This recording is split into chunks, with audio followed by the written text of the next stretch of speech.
Televisión más queridos y respetados en México, quien se enamoró tanto de nuestro país que adquirió la nacionalidad mexicana en el año de 1999. Yo lo sé, ya está aquí. Gracias, Ricardo. Bueno, fuerte el aplauso. Ni la lluvia pudo detener la presencia de César Évora, presente en este escenario del ciclo de lecturas Cuéntame de Atlisco. Muchísimas gracias. Bienvenido, César. Sabemos que tienes una amplia trayectoria de 45 años como actor y con más de 36 novelas en tu haber, además de ser poseedor de una gran personalidad y una impresionante e inconfundible voz en el medio artístico. Señoras y señores, presentamos a todos ustedes aquí en nuestro ciclo de lecturas Cuéntame de Atlisco al gran actor César Évora.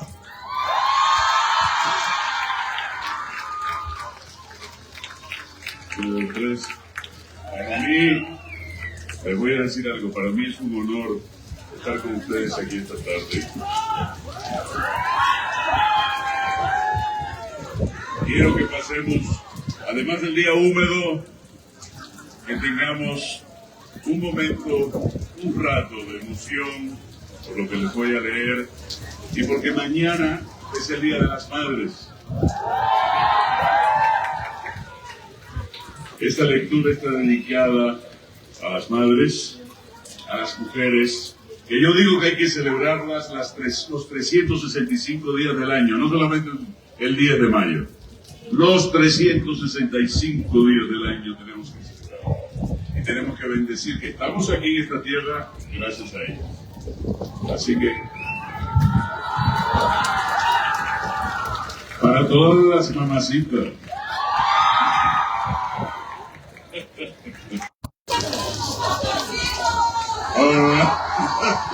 no, el Día de los Padres es en junio.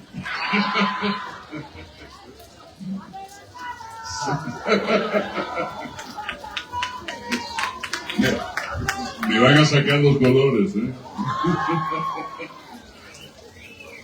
Muy bonita tarde para ustedes, es un placer y ojalá que disfruten esto que voy a leerles, lo hago con todo el corazón y lo disfruten como lo he disfrutado yo también. El amor de una madre y el nombre de nuestro cerro. En un pequeño pueblo náhuatl, rodeado de montañas, manantiales y valles fértiles, vivía una joven llamada Macuixóchitl. Macuixóchitl era una mujer hermosa y fuerte. Sus ojos eran brillantes como las estrellas que rompen la inmensidad de la noche. Ella era una de las mujeres más respetadas de esta pequeña comunidad, perteneciente al antiguo pueblo Tacapetalahuacan, no solo por su belleza, sino también por la sabiduría que había obtenido con el paso del tiempo. Macuixóchitl había aprendido el arte de la curación en su casa, directamente de las enseñanzas de su madre y su abuela, quienes le habían enseñado a utilizar las plantas y los rituales para sanar a los enfermos y para proteger a quienes, debido a la dureza de las famosas guerras floridas, resultaban malheridos. También era conocida por su habilidad en la preparación de remedios que ayudaban a las mujeres encintas.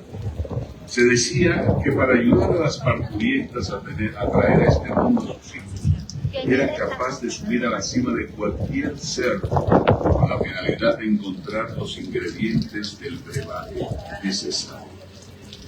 Un día, Macuixóchitl, después de una larga caminata en las interminables faldas del Popocatépetl, descubrió que estaba embarazada de su primer hijo. Ella estaba emocionada y nerviosa al mismo tiempo, pues sabía que la maternidad era uno de los papeles más importantes y sagrados en la cultura de su pueblo. Pero también era consciente de las dificultades que la maternidad significaba para una madre soltera como ella. Así, llena de entusiasmo, Macuixóchitl comenzó a prepararse para el parto, repasando los rituales y las prácticas que su madre y su abuela le habían enseñado, pero sobre todo, consagrando el destino de su hijo al amparo de los dioses. A medida que avanzaba su embarazo, Macuitzóchitl se sentía cada vez más conectada con la naturaleza y con las diosas que eran adoradas por su gente. Ella sentía que la diosa Coatlicue, patrona de la vida y la muerte, la guiaba y la protegía en su duro camino entre los vivos. Además, notaba que Tonantzin le dejaba señales de aprecio en la abundancia de los frutos que crecían en sus parcelas. Por todo esto, mientras se apegaba a la voluntad de estas divinidades, se pintaba una mano blanca por encima de su boca, como símbolo de que su palabra era simplemente un conducto de la voluntad de estas importantes diosas. Finalmente, para celebrar su pacto con las diosas, copió los movimientos de los astros en el cielo, acompañada de tambores, ocarinas y sonajas. Subía a las laderas de nuestro cerro, bailaba y decía que nuestra tierra era el espejo que refleja todo lo que ocurre en el cielo. Con sus pies descalzos y al ritmo de la música, acariciaba la tierra y se conectaba con todo el universo. Finalmente, el día del parto llegó. Xochitl se sentó en una posición cómoda, parecida a una flor de loto, tal como lo había visto en los libros antiguos que resguardaban las ancianas de su pueblo. En este momento importante se encontraba rodeado de sus familiares y amigos, quienes la apoyaban y la animaban a través del ritmo de tambores y cascabeles que sonaron todo el tiempo. La partera que la asistía, una mujer sabia y experimentada en estos menesteres, la ayudó a traer al mundo a su hijo, mientras cantaba antiguos versos en su lengua, acompañados de precisos movimientos. El parto fue largo y difícil, pero Macuitzóchitl se mantuvo fuerte, valiente y bien determinada. Finalmente, después de horas de trabajo de parto, nació un hermoso niño, fuerte y sano. Macuitzóchitl lo miró con amor y orgullo, sabiendo que había cumplido con el papel como madre y como mujer para su pueblo. Como era costumbre, al finalizar el parto, las mujeres habían enterrado el ombligo del niño junto a un árbol que crecía en el centro de sus tierras, al tiempo que le asignaron un nombre de acuerdo al antiguo calendario y a los detalles naturales que rodearon su nacimiento. Esa noche había sido bendecida por una luna llena impresionante. Era apenas el segundo mes del año, razón por la que le decidieron llamarlo Dos Conejos. Después del parto, Macuitzóchitl se sometió a un ritual de purificación en el temazcal más antiguo de su pueblo, tal y como indicaba la tradición, con telas y vapores. Le apretaron y le sanaron su cuerpo. Días después, ella se bañó en las heladas aguas de la Xocopan, utilizando una gran variedad de hierbas y plantas que habían traído otras mujeres desde los alrededores de los volcanes para limpiar su espíritu de los residuos que dejaba el paso por el umbral de la vida y de la muerte. Luego se vistió con ropa nueva y se presentó ante la comunidad llevando orgullosa a su pequeño hijo en brazos, que ya desde entonces portaba una sotana y unos tambores todo el tiempo. La comunidad se reunió para celebrar el nacimiento del niño Dos Conejos, y Macuitzóchitl fue objeto de una profunda admiración y respeto, pues ya desde entonces el niño se le asociaba con el dios de la lluvia y con el dios del viento. Ella sabía que su hijo sería miembro valiosísimo para su pueblo, pues en ese momento las tierras floridas se habían llevado muchos hombres hasta el reino de los muertos. Así, el destino del pequeño Dos Conejos era convertirse en un gran guerrero y en un líder para su pueblo. A medida que pasaban los días, Macuixóchitl se dedicó a cuidar al niño enseñándole los rituales, la historia y las prácticas ancestrales de su gente. Ella le enseñó a respetar a los dioses y a las diosas, a reconocerlos, atendiendo a cada uno de sus rasgos y apelando a su temperamento. Así, Dos Conejo aprendió a vivir en armonía con la naturaleza, a ser un hombre valiente, capaz de defender en las guerras los colores y las formas del ojo de agua que figuraba en los estandartes de su pueblo. Xochitl también educó a su hijo en la importancia de la familia y su función para la comunidad, y sobre todo, el papel de cada persona como las partes que integran un gran cuerpo. Ella le enseñó a ser firme, fuerte, valiente, pero también aprendió a ser compasivo, generoso y justo con los suyos.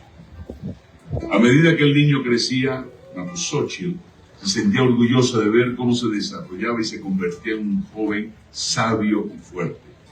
Ella sabía que había hecho un buen trabajo como madre y que su hijo sería uno de los más grandes líderes para su gente, mucho antes que Chescua y mucho más sabio que Nezahualcóyotl, mucho más valiente que Cuauhtémoc y más astuto que cualquiera. Un día, cuando el niño creció y se convirtió en un hombre, Macuixóchitl le entregó un amuleto que había pertenecido a sus ancestros.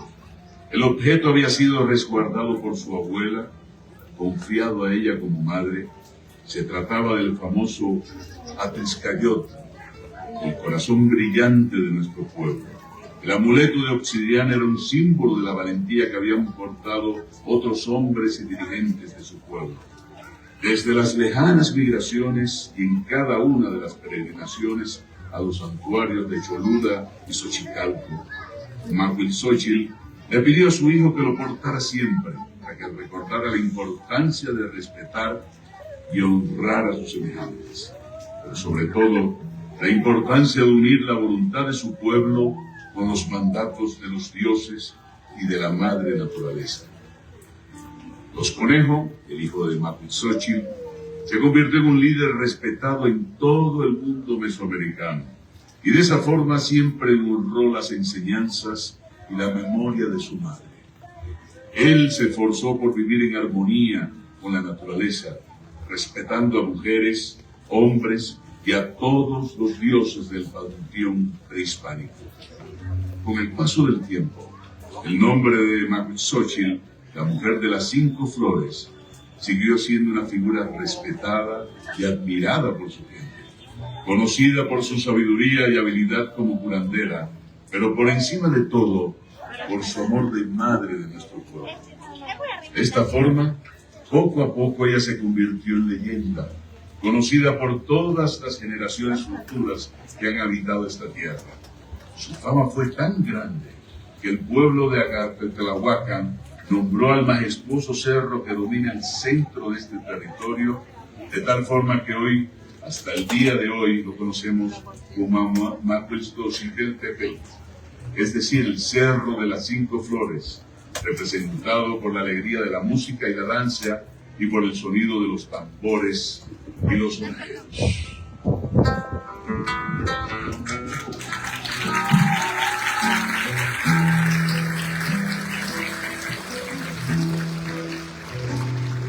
Toda una vida estaría contigo, no me importa en qué forma, ni dónde ni cómo, pero junto a ti.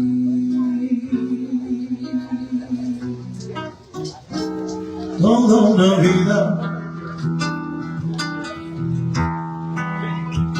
estaría mimando,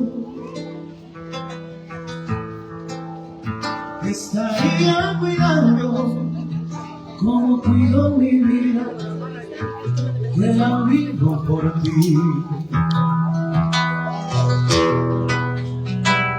No me cansaría de decirte siempre, pero siempre, siempre, Eres en mi vida ansiedad, angustia, desesperación. Todo me abriga. Estaría contigo, no me importa en qué forma ni dónde ni cómo.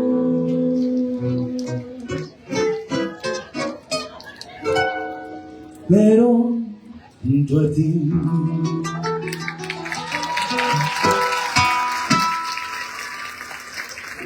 Bella canción, muy bien cantado además. Yo preferí no cantar también contigo.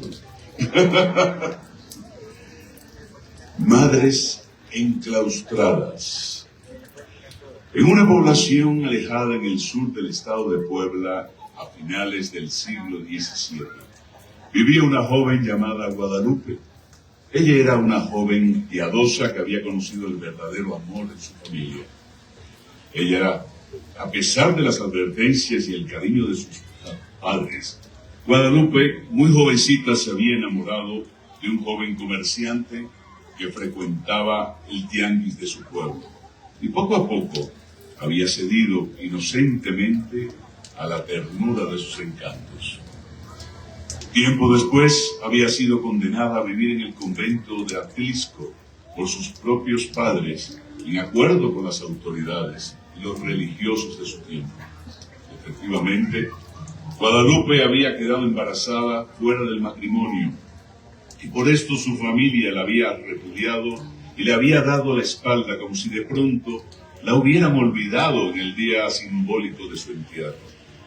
Para complicarlo todo, el padre de su hijo, este comerciante venido a menos, había desaparecido en alguna de sus andanzas de trabajo y nunca más volvió al tianguis, ni nadie volvió a verlo.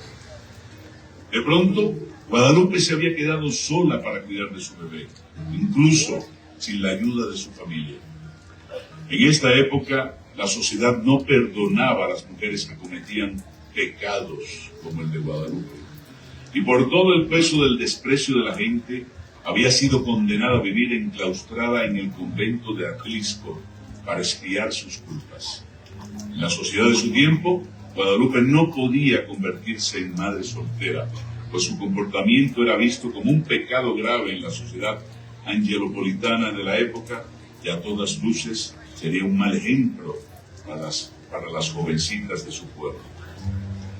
El niño, cuando nació, fue arrebatado a su madre y enviado a un pueblo de Atelcingo, donde sería cuidado por una familia profundamente religiosa que trabajaba en los cañaverales que rodeaban el ingenio. Guadalupe, por su parte, fue recibida en el convento consagrado a Nuestra Señora del Carmen. En medio de la noche había sido recibida entre las sombras que marcaron uno de los momentos más desgarradores de su vida. Las celdas del convento del Carmen era un lugar sombrío y silencioso, donde las mujeres que habían sido condenadas a vivir entre sus muros se dedicaban a la oración y a la penitencia. En un primer momento, Guadalupe se sentía prisionera entre los pasillos del convento. Extrañaba la libertad y la vida que había conocido antes, en la plenitud del valle y en la alegría de los campos. Extrañaba el armonioso ruido del agua que nace en los manantiales y que baña todo el valle de Cristo. Guadalupe no podía rendirse. A base de esfuerzo se convirtió en una figura importante en el convento. Refugiándose en los jardines y trabajando en el huerto, poco a poco se ganó el respeto de otras mujeres que vivían junto a ella.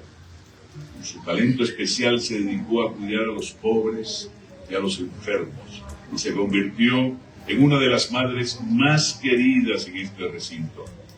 De igual forma, Guadalupe también se convirtió en una fuente de consuelo para otras mujeres del convento. Ella las escuchaba y las aconsejaba, y les ofrecía palabras de aliento en los muchos momentos donde la desesperanza ganaba terreno. Sea por las epidemias o por la causa de las guerras que azotaban la región en ese momento, Guadalupe se convirtió en una madre para todas las mujeres del convento, y su presencia era una bendición para cada una de las residentes. A pesar de todo, Guadalupe nunca olvidó a su hijo, que había sido separado de ella al nacer y condenado al trabajo como peón de la hacienda de Atencingo. Ella se preguntaba constantemente qué habría sido de él. ¿Acaso será un hombre de bien? Y si, bajo sus circunstancias, ¿será posible que algún día lo volvería a ver? Guadalupe sabía que su hijo era inocente y que no merecía sufrir por los errores de sus padres y mucho menos por la dureza de los prejuicios de su tiempo. Un día, después de muchos años de vivir en el convento del Carmen, Guadalupe recibió una visita inesperada en el locutorio. Era una joven mujer que se presentó como su nuera y le trajo noticias de su hijo e incluso le presentó un bebé que sería su nieto. De esta forma, Guadalupe se enteró que su hijo había crecido y se había convertido en un hombre bueno y respetado en el ingenio de Atencingo. Guadalupe se sintió aliviada y feliz al saber que su hijo estaría bien y que sus oraciones y su buen comportamiento habían encontrado el favor de Dios y el más hermoso destino para una madre. Ella se dio cuenta de que su sacrificio no había sido en vano y que su hijo, a pesar de la dureza del pasado, había crecido a salvo, y que Guadalupe se sintió orgullosa de él y sabía que aunque jamás podía convivir con ellos debido a las exigencias de su vida en el convento, al final de cuentas la voluntad de Dios también la había acompañado.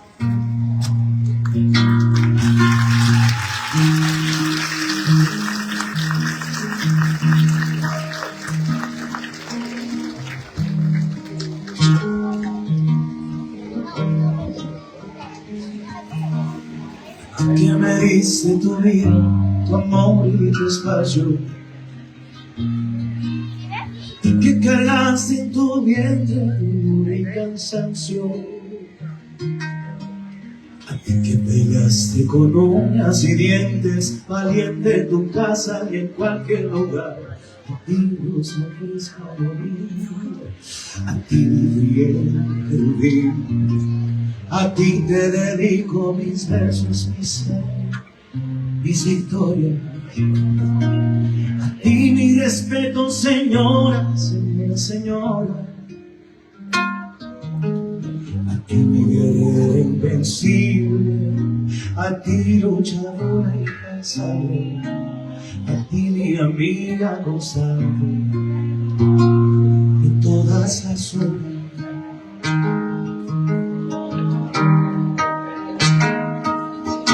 Tu nombre es un nombre como las margaritas,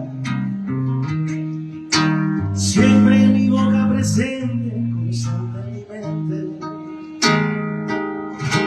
Y para hacer tanto alarde, esta mujer de que hablo es linda mi amiga gaviota. Su nombre es mi madre.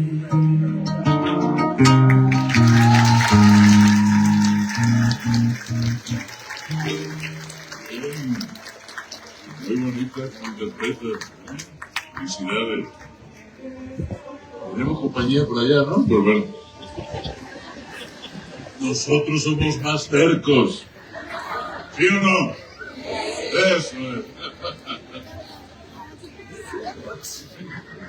Las madres guerreras de nuestra tierra. En una pequeña comunidad indígena, enclavada en el sur del estado de Puebla, coronada por la majestuosidad de los volcanes, vivía una mujer llamada María. A los ojos de todos, María era una madre amorosa y trabajadora. El trabajo en el campo, al paso de los años, le había dejado las manos ásperas y rugosas, llenas de caminos curtidos por la misma tierra que la había alimentado. A pesar de todo, el amor por sus hijos le llenaba los ojos de alegría. Por esto, sus ojos eran brillantes como las estrellas que rompen las profundas noches que rodean al Popocatépetl y al Iztaccíhuatl. Ella vivía en una pequeña casa de adobe, rodeada de la inmensidad de las montañas y envuelta por los bosques interminables que parecían prolongarse hasta el infinito. Ni las campanas de la iglesia la detenían.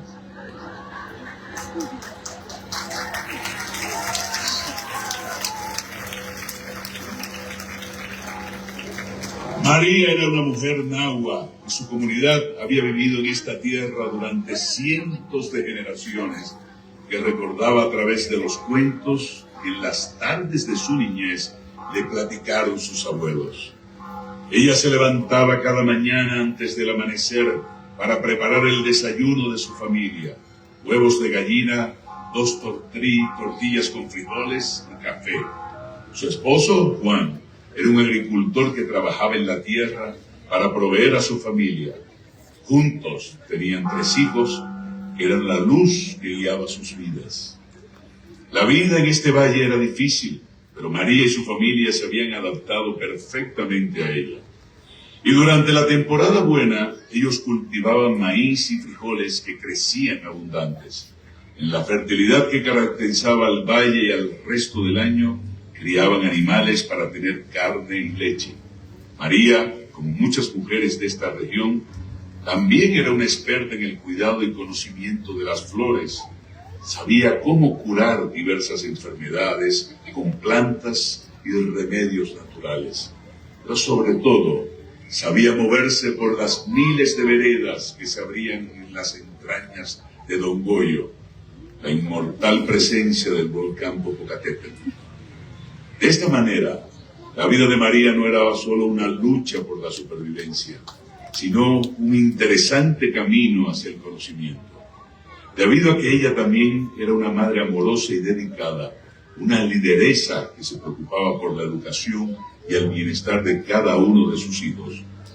Poco a poco, en la tranquilidad de las tardes, les enseñaba la lengua y la cultura de los nahuas.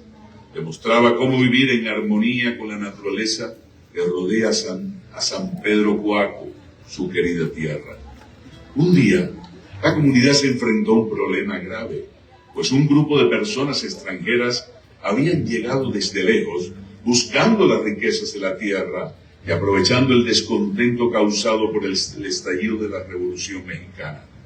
Buscaban arrebatar la tierra que era propiedad de las comunidades, con la finalidad de abrir minas, cavar pozos y extraer sus recursos naturales. María y su comunidad se opusieron a la idea de ceder a la presencia de esta gente, sabiendo que la tierra era la herencia y la identidad que les dejaron sus padres y sus abuelos. Los extranjeros se apoyaban entre los federales, quienes ordenaron a todos los hombres de la región reunirse para llegar a un acuerdo. Mentira, como era costumbre entre ellos, y en cuanto los hombres estuvieron reunidos, los mataron a traición. Otros tantos fueron hechos prisioneros y llevados a los cuarteles de la Ciudad de México. Por todo esto y de forma inevitable, María se convirtió en una lideresa en la lucha por la defensa de su tierra. Una voluntad de acero. Ella organizó a las mujeres de la comunidad para que se unieran a la lucha revolucionaria. Y juntas, todas ellas, se manifestaron en contra del asesinato de los hombres y del despojo de sus tierras, defendiendo con su vida el patrimonio de su pueblo. De tal modo, con la voz de una madre que cuida por sus hijos, María se comunicó con otras comunidades indígenas de la región para que se unieran a la causa zapatista, promoviendo la acción de todos en beneficio de sus hijos, para que la tierra fuera efectivamente de aquellos que la trabajan. Cargando sus carrilleras por encima del vestido, a veces con guaraches, pero casi siempre descalza, montó a caballo y recibió importantes cargamentos de armas que distribuía entre los campesinos en las haciendas y en los caseríos. Por todo esto, anduvo escondida entre las cañadas y las laderas de los cerros. Brincaba desde Puebla hasta Morelos, en un territorio que para ella, debido a la naturaleza de su trabajo antes de la guerra, le resultaba bastante conocido. En las barrancas de Don Goyo se sentía protegida y encontraba calma, curaba a los heridos y organizaba la resistencia. La lucha entre los federales y los extranjeros fue larga y difícil para los habitantes de esta zona rodeada de cuarteles, pero María y su comunidad jamás pensaron en rendirse. Ellas sabían que la tierra era el sustento de su vida y que debían protegerla no solo para dejar un patrimonio a sus hijos, sino para el beneficio de todas las generaciones venideras. Finalmente, después de muchos años de lucha, la comunidad logró detener la explotación y el saqueo de la riqueza de su tierra. María se sintió orgullosa de haber participado en esta lucha y sabía que las mujeres en comunidad, unidas y organizadas, ya sea como soldaderas o desde el calor de su familia, habían logrado algo importante para México. Mientras tanto, ella siguió siendo una madre amorosa y dedicada, pero ahora también era una líder conocida y respetada en toda la región del Valle del Atlisco, que se convierte en la entrada a la Mixteca.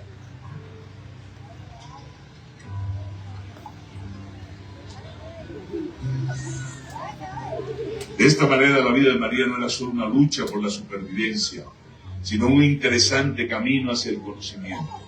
Debido a que ella también era una madre amorosa y dedicada, una lideresa que se preocupaba por la educación y el bienestar de cada uno de sus hijos, poco a poco, en la tranquilidad de las tardes, les enseñaba la lengua y la cultura de los nahuas.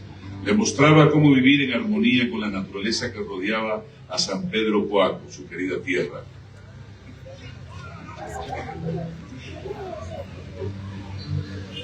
Perdón, que se repitió la página, perdón, no pasa nada.